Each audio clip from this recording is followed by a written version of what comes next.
घरचे कामं भरपूर असतात, भांडे वगैरे कपडे हे तर तरी मी हाताची एक्सरसाइज याने तर एवढं मला रिलॅक्स फील होतं ना, भरपूर स्ट्रेचिंग वाटते याने तर भरपूर.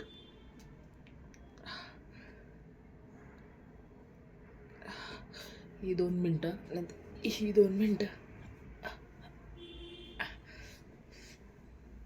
खरंच असं एक्सरसाइज करताना पण एवढं रिलीफ फील होतं, एवढं छान वाटतं की पूर्ण बॉडी कूल. आणि दिवसभर पण मग असं वाटतं की बाबा काहीतरी आपण हेल्थसाठी केलेलं आहे. मॉर्निंगला आवळा ज्यूस, कधी अद्रक ज्यूस, कधी हळदीचं ज्यूस, असं डाईटमध्ये चालतं. डाईट असं काही एवढं हे नाही, आपण नॉर्मली तर जेवण वगैरे तर सगळे, पण मॉर्निंगचे ड्रिंक जरा हेल्थ ड्रिंकपासून सुरू केलं तर पूर्ण दिवस रिफ्रेश.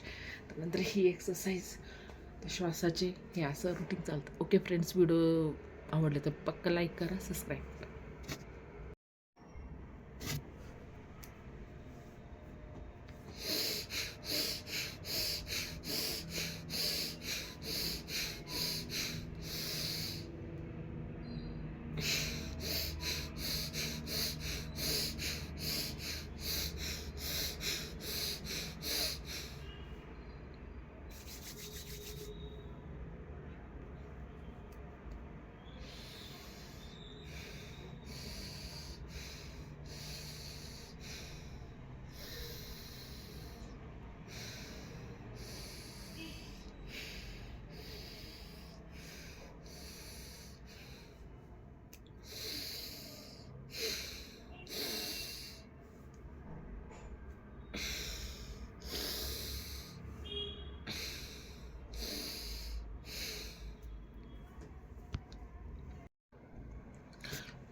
मना था इन फ्री टाइम, घर के काम शुरू होने के पहले फ्री टाइम.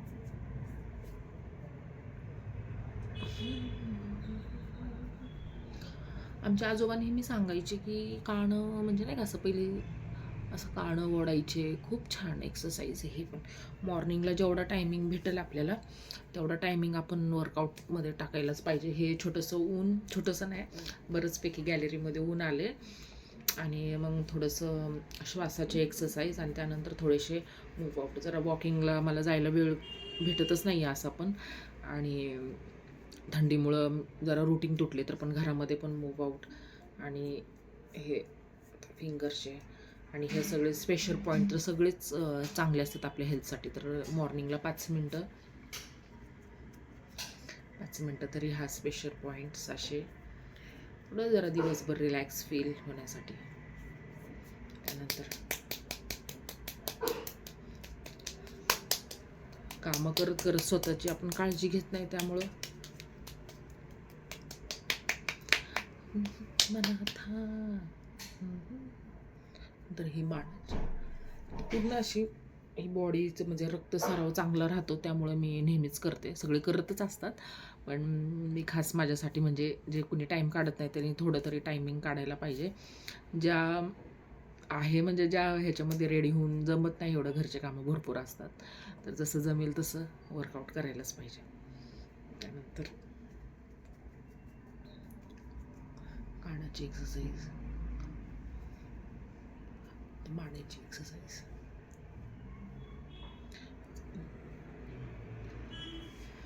आणि आपण नेहमी म्हणजे भांडे